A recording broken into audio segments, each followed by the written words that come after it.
Hello again. So we already talked about the fabric. Now it's time to talk about the color. So dye stuff. What is a dye stuff? A dye stuff is the object in which we are taking the color or the dye. So sometimes people refer as a dye as well. I like to refer as dye stuff to differentiate the dye and actually the object. So, for example, if we're using marigold flowers, the marigold flowers will be our dye stuff. If we use mother root, the mother root would be our dye stuff. There are different types of dye stuff. It depends on where we take the color from.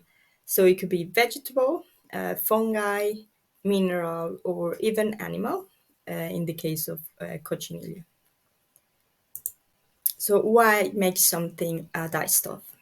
Something is a dye stuff when it produces color in the fabric. And to produce the color in the fabric, it has to have one of these four major chemicals.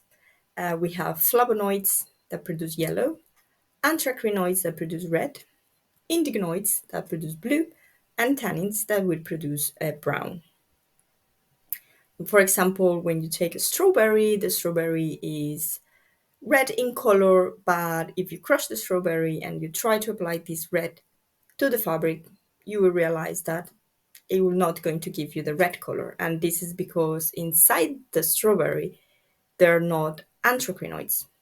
Anthracenoids is just a chemical compound that is inside some vegetables, some fungi, and some animals.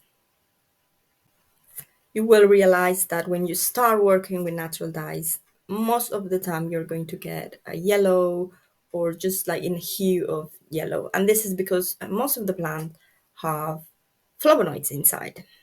And indigenoids and anthracenoids are more rare inside the world of natural dyes. So now we're going to go to the next lesson, which is actually extracting this dye from our plant.